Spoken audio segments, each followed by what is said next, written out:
Hello, Polis. This is Rabbi Glustein reporting live from the Glustein Coronavirus Garden. This is what my kids are doing during coronavirus. I'm going to turn it over now to my correspondent, Batsheva Glustein, my second grader, to tell you all about the work it takes to plant the coronavirus garden. Batsheva, take it away. First, you have to dig out the dirt. Then you have to plant it. Don't forget the weeding.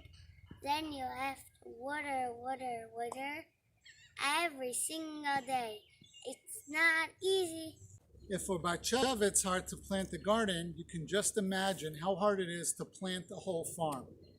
Now, for this week's riddle, what does the Glustein Coronavirus Garden have to do with this week's Parsha?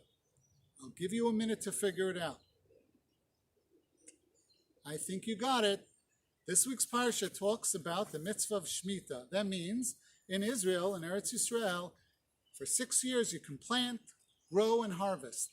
On the 7th year, it's Shabbos for the land. You can't do anything on the 7th year. Now, if you're a farmer, that's really scary because you planted on the 6th year, you can't plant anything on the 7th year, and even if you plant in the 8th year, it takes through most of the 8th year to harvest. That means the 6th year's crop is the last crop you have for 3 years.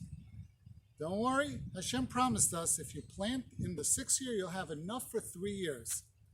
Miracles are the order of the day during Shemitah. I love Shemitah so much, I actually became a partner in a farm the last Shemitah cycle of 2015. This is my contract. So let me tell you 3 amazing stories. In 2008, there was a freeze in February. The Jerusalem Report, February 7th, 2008, reported that there were farmers all together that were planting potatoes. Some farms kept Shemitah, some farms didn't keep Shemitah. Keeping Shemitah means that you have to plant early before Rosh Hashanah of the Shemitah year.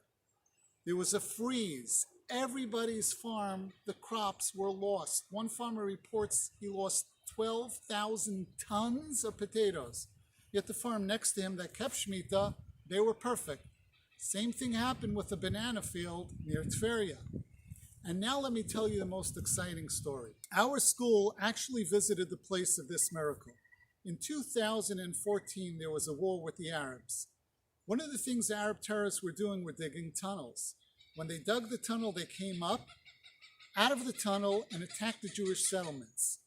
Well, listen to this story.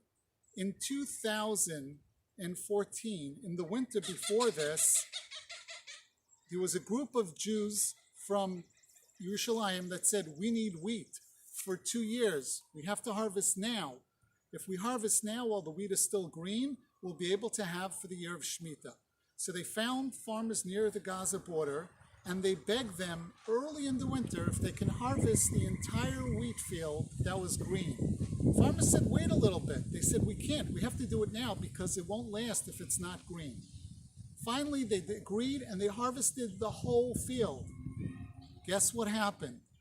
A couple of weeks later, a bunch of Palestinian terrorists came up through the tunnel, and they expected to find the wheat field, and then they were going to go murder Jews. When they came up, you can see the surprise on their face. There was no wheat.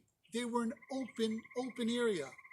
Well, a satellite picked that up, and within 90 seconds, the Israeli army was able to neutralize them. That means take care of them, and they didn't cause one single death. That was another Shemitah miracle. In fact, I'm including a link in the Politz Friday email so that you can watch a real live reporter tell the story.